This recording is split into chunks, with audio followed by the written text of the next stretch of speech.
Good to see you again, man. I thought it was the only time. Hey, Nah, I'm just fucking around. can you see me? No, I can't see you actually. Oh, you know why? Because I had the other window open. Let me I can't see Samuel. Yeah. There we go. Ah, there we go. All right. So what are we talking about? So far, what I've got in my notes. We discussed healthcare in emerging markets, a global aging population, particularly in emerging markets, and support services and healthcare needs to meet them as an opportunity for growth. We discussed how currently a lot of market fear has come about through what we're seeing as a slowdown or correction. It could be argued in the American market. Neil and I are of the opinion that it's similar to what happened with the Soviets in Russia. Neil brought up that very good point. The Soviets at the time seemed unstoppable. They seemed the best. They seemed like they had a real challenge up for the rest of the world. But because they were so insular, they were very tight knit and very well manipulated by the government and had strong image control. It was really hard to get any real transparency and really work out what the hell was truly going on in there. And as we know, it ended up collapsing. Neil is of the opinion that we're having a similar thing happen with China and that it'll have a significant slowdown. I'm sort of 50-50. Sam is of the strong opinion that domestic demand with the emerging middle class is going to be enough to keep the country afloat, and we're just seeing a small correction. What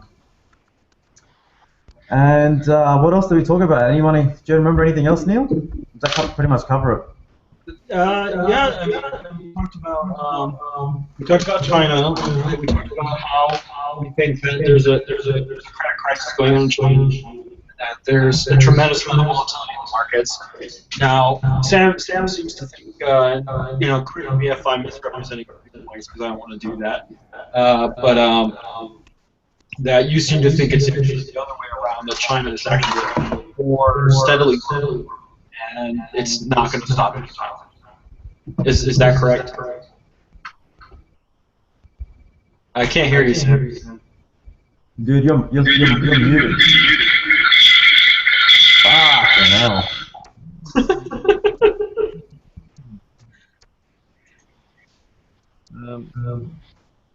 Have you closed it? Hey? I just hear a lot of echo. I'm having trouble hearing.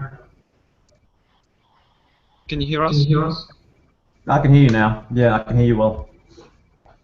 I just. Nah, I'm still getting. Fix your shit, Sam. Is it Korean technology is really following standards these days. That's what you get for being a communist.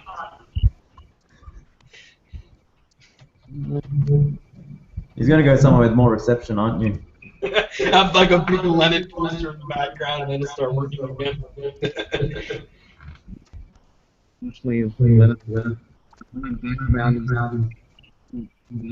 Yeah, it still sounds really garbled. Yeah, it's choppy, dude. Turn whatever video or pornography you're playing in the background off. Put on headphones. Yeah, it's a good idea.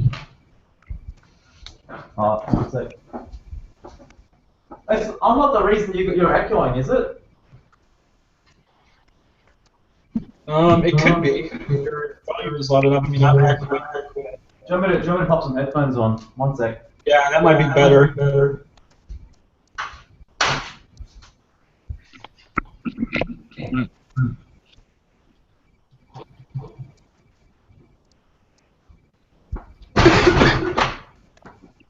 Alright, I'll get some headphones on for you guys. Sam, can you use your work?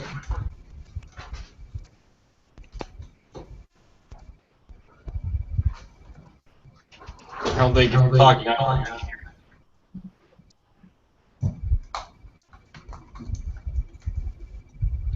Am I echoing a bit less now? A bit less trouble? Yeah, that's a lot better. It was all my fault then. It's all your fault, Abe. I have a suspicion, but I knew deep down it was you all along. All right, yeah, Sam. Now tell me, what were you thinking? What were your thoughts? I don't know, joke my memory up. Still getting nothing from him. Is your other hangout still on? Because you were perfectly clear before. Yeah, that's what was really surprising. Yeah, that's fine. Just go You that. might need to refresh the Hangout for yourself. That might work. Sometimes refreshing works wonders. What, me? Yeah. Can you hear me? Yeah, I can hear you clearly now, man.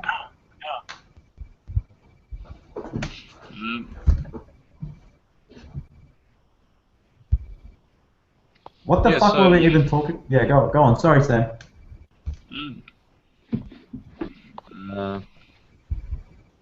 Yeah, just there's a lot of misunderstanding about the Chinese economy.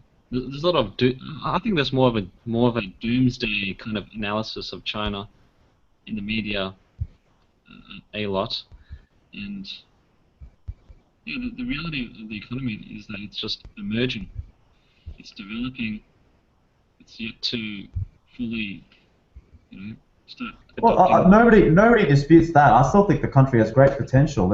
It's undeniable, man. A lot of really, very competitive school system. A lot of brilliant minds. Cheap labor, high population. But dude, it's been so overhyped for years that even the country itself, I felt like they thought they were unstoppable. Like they thought they were the shit. But you're just as vulnerable, just as fallible as any other human being. And I think we sort of we talked it up too much. And I think people let it get to their heads too much. And just like any other economy, the same thing happens. You end up going a big period of correction, which is what I think is hitting them now.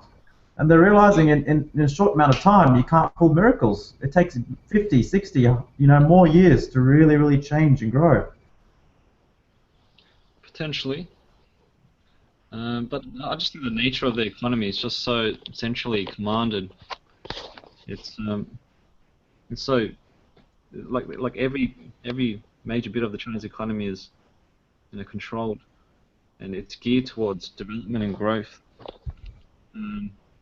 So you think the centralization has enough advantages to help pull it out of its economic trouble?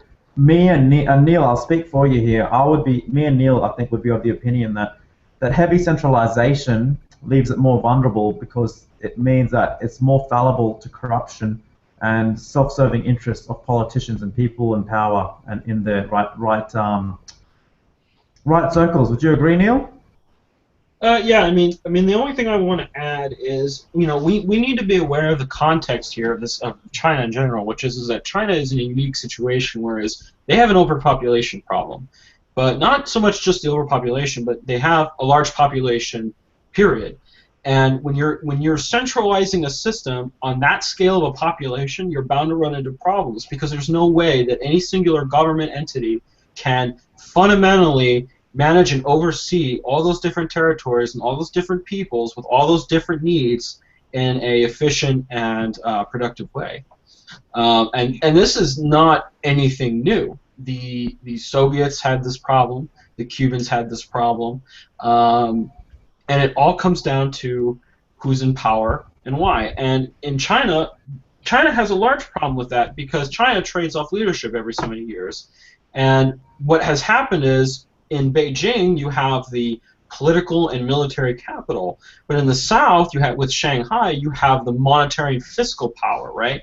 And so those two entities are the two competing political factions. The north favors nationalism and military expansion, and the south favors financial and trade.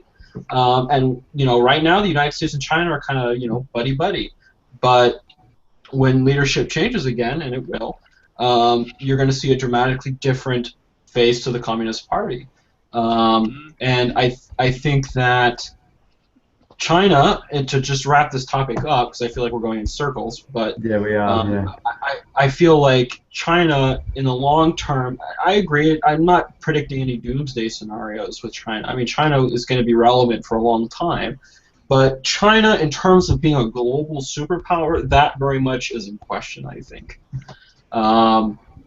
And I think China's biggest obstacles are going to be its corruption, its fragmented demographics, the volatility of its markets, the fact that the yuan is a non-transferable currency. It has no spending power or purchasing power like the dollar or the euro. I mean, when you combine all these factors together and you look at the next decade or so, it's not an optimistic look. But, you know, we've been wrong before, and I'm not saying that this is, fact. In the end, we're all fucking guessing. Right. This is a purely speculative. Right. This is a purely speculative exercise. But if we look at the foundations for which a country can succeed or fail in the next 20 so years, China is not as optimistic as other countries. But, things change, so we'll see. And I think the other thing to add to that, to the Chinese market problem, is we are now on the verge of developing automation technology that will change the way we do labor across the world.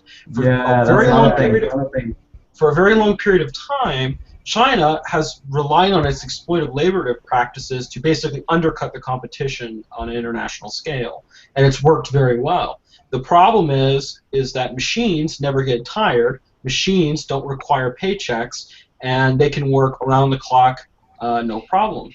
When you factor in automation, so when you factor in automation in developing in Western countries with the infrastructure necessary to build those technologies and put them to use, that puts China in a very precarious situation, because once their labor advantage is effectively non-existent, it will look even more grim for China, I think, in the next 20 or 30 years.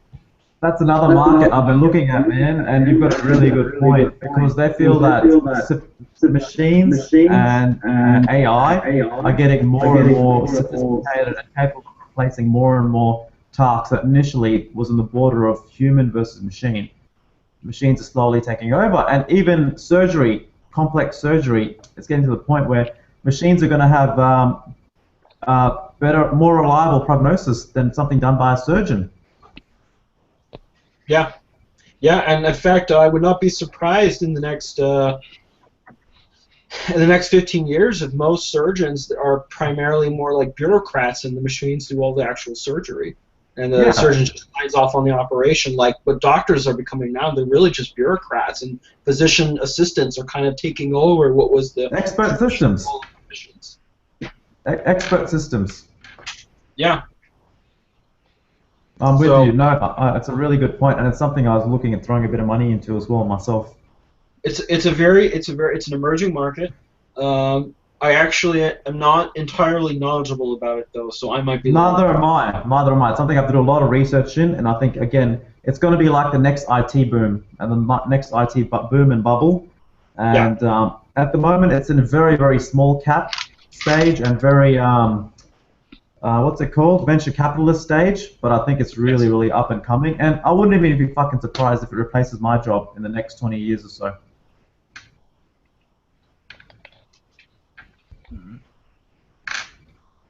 Yeah, I mean, the big thing to look for is to look where the gaps are in the economy, what's changing, what's not there yet, and then we go from there. Now, Sam, I know you were having issues. Is there anything you wanted to say? What evidence is there, of automation being rolled out, in the near future? I've heard a lot about it, and it sounds very promising. But I wonder what steps are, how it's going forward, progressing. Did you get that, Ave? Because I had trouble hearing him. He said he wants to know where that's at, basically, this emerging technology that you're talking about, expert systems, AI. How does that impact China? No, that's I've read just one-off news articles here and there that have mentioned that some Chinese factories are starting to automate, or some US factories.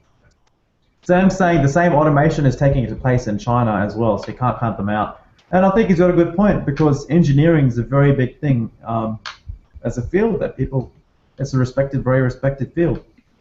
Yeah, but now you have to remember, like what we were talking about earlier, that's fine, but then China loses its labor edge, and that was the edge that defined its economic growth for the last 20 years. So the challenge for them is shifting from that to Correct. a more educated and intellectual workplace. Yes, and they have to do it faster than the West can, and the West has better infrastructure, it's got better funding, it's got better capital to invest in these things. So basically, they've got to focus on keeping everything together and then building a whole new market for which the government can conduct its labor operations, which to me is just a huge, immense task. And not that it's impossible, but it's unlikely it would be able to move at the speed of private markets in the West. That's my prediction. Yeah. I'm 50-50.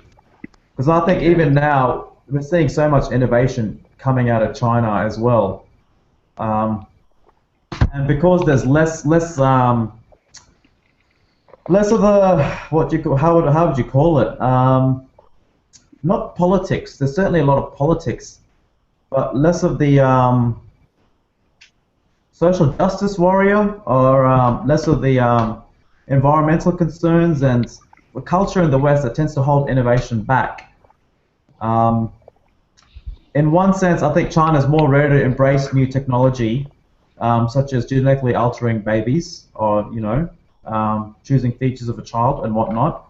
They're more morally open to it than the West is, which has a lot of hang-ups and a lot of internal discussion and a lot of internal politics within the population and culture itself that I think China doesn't. So I think it could swing either way, and I think you've both got a really good point. Yeah, just with China, they're a majority atheist, non-religious society. Yeah. And also with China, with the adoption of automation, they've been rolling out like 3D printing of housing, which might be a big shake-up to the construction industry. Yeah. I think the Chinese government and the people, they might be able to absorb it much more easily, given that they've got a much lower unemployment rate. I actually wonder how the Western capitalist countries will be able to absorb automation more effectively and kind of manage the social crisis. Did you hear all of that, Neil? I caught about half of that. Okay, one thing I disagree with you, Sam, is that you're saying unemployment is better in China. I'm skeptical of that personally, but none of us are living there, so we can't say for sure. The other thing he said is that they really are embracing technology heavily, like 3D printing houses for a lot of people, and they are embracing a lot of technological changes. And they're a majority atheist country, which he feels is going to further help advancement and growth of that region of the world. Well, I mean, the thing with religious demographics is that is your interpretation of religious demographics is really going to come down to your ideology. I'm not really going to comment on that because to me I feel like it's a very subjective position, and I'm more interested in the objective, factual representations of what we're talking about. I mean, I guess you could argue that secular countries tend to that are not religious and mass tend to have different economic decision making. Maybe they don't tithe or whatever. But overall, I don't see that as a large impacting factor on China's future. But China has always been an interesting country. They've had a cyclical nature of being just completely out of control, where they were divided into a vast majority of states, and they come back together, and the cycle just seems to repeat. But anyway, so I feel like we've discussed China quite a bit. I want to actually move the topic a little bit to Iran. I want to know what you guys think about Iran currently. That's interesting, man. It's a thorn in the West side. It's a bit of a fucking gadfly for the West, isn't it? And I think again, it's so heavily. I'm gonna hang up and join from another. Yeah, should we? Do you want us to wait for you, Sam? No. I'm here already. All right. All right. Go ahead. Yes, much better. All right, I'm using my headset. Oh I'm my gonna goodness, eject. that sounds so much better. Why Yeah. the fuck wouldn't you do that in the first place?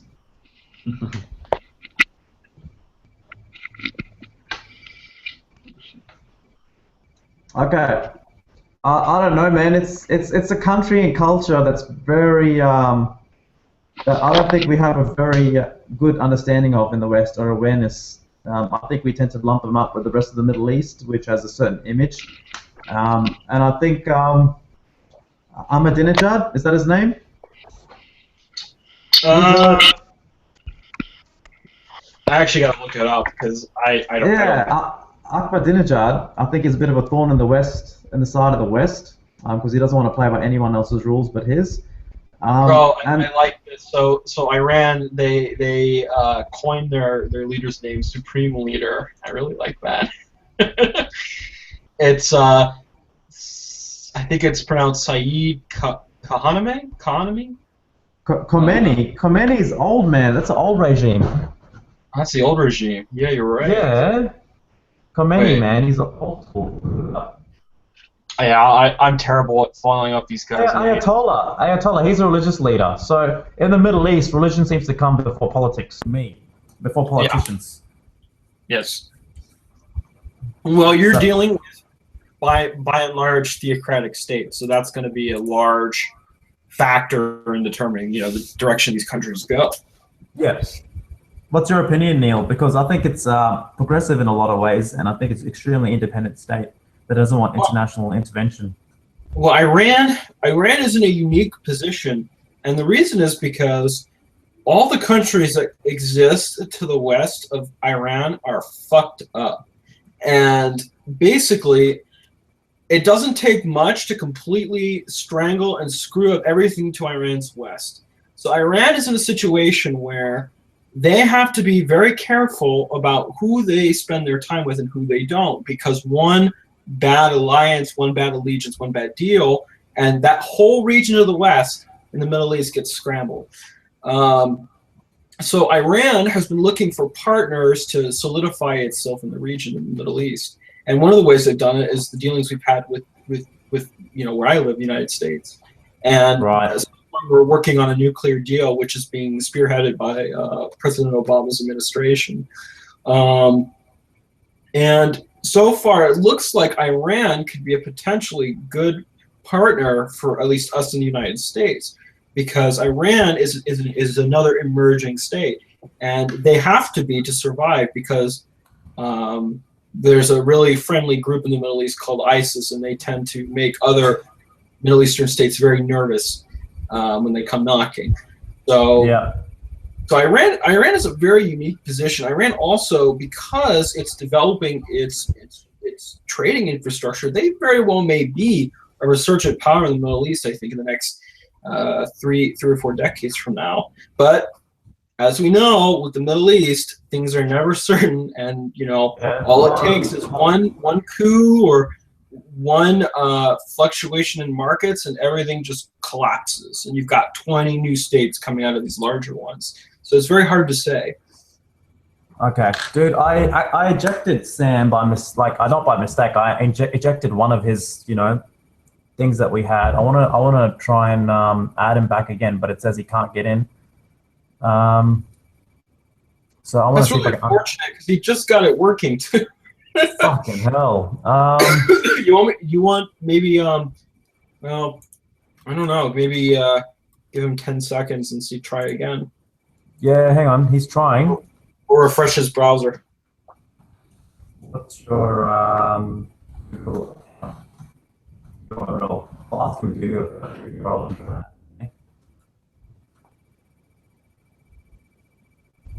Yeah, dude, far out. It just had it fixed too.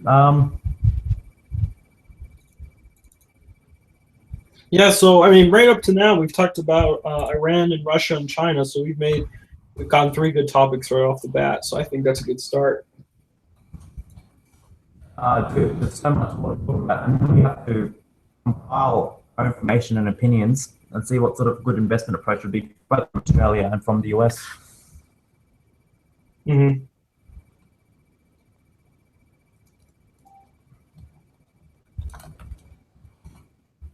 Is he still having difficulties? No, hang on. I'll joining as 1 sec.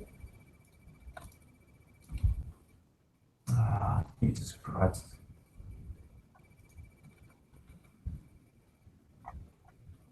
Email address.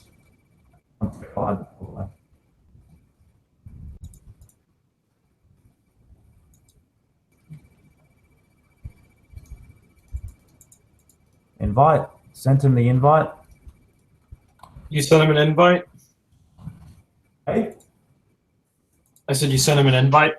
Yeah, I did. Hopefully he can join again. I didn't realize ejecting was fucking permanent, you know? I didn't know that either. I thought that was only if you blocked. I didn't block him though, man. Like I just wanted to get rid of that double that he had come up. Annoying thing is, that was really bad. I mean, I could barely make out what he was saying. His audio was awful. I don't know what the hell he was using. It just sounded like painful. I don't know, some old Soviet technology. Trying to talk through like the corpse of a cat or something.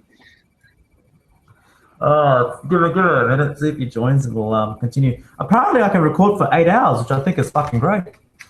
Yeah, you can record for a long time. I don't know actually what the quality of these broadcasts are, so, you know.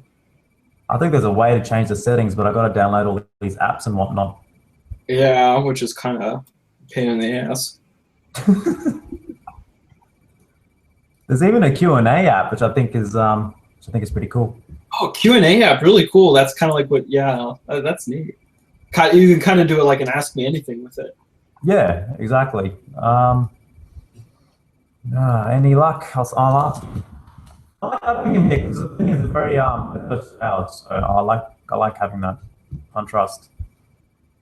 Yeah, I mean, I kind of knew right off the bat we were probably going to be I was probably going to be antithetical to a lot of the things he's saying because my perspective with communists is like the complete opposite. Yeah. So, but it's actually surprising to me because you really don't meet that many communists. Open and honest. Yeah. That would actually like say, "Oh, I'm a legitimate, communist." That's pretty unusual now. I mean, socialists are really common, but to say you're a full-on communist, that is a little bit unusual. That's pretty hardcore. Yeah. Yeah. I mean, I understand the communist perspective. I remember when I started reading Das Kapital by Karl Marx. Oh yeah, famous Karl Marx was a very insightful man. I mean, he really does pinpoint a lot of the issues that industrial economy suffered through during the Industrial Revolution. He was very keen on highlighting those problems, but and the ownership of capital, the conflict of interest between employer and employee was something that's really interesting. Yes, and not only that, but the what would it be called? His analysis of the kind of subtle warfare that goes on between different classes of economic, brackets in society. The 1% is going to have a completely different view of the world than somebody at the the bottom of the economic scale. So yeah, I thought it was interesting. Is he having any luck? Guess not. Fucking hell. I'll add him again. Try it again. Yeah. I mean, if that doesn't work, I don't know really what to tell him. Fuck. Samuel. What about that Elijah fellow? Is he not coming in? That's main boot, Adams.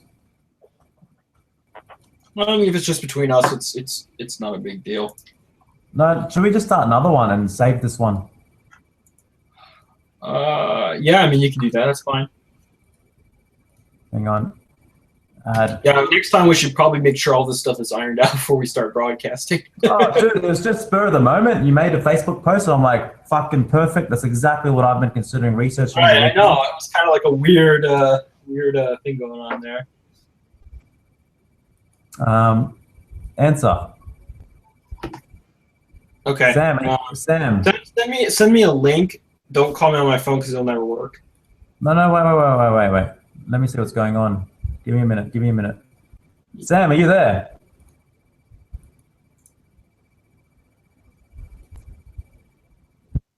Fuck.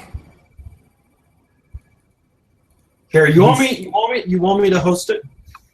Okay, so what's going to happen to this old one? Am I going to be able to save it? I don't know. You're gonna have to look at the Google settings.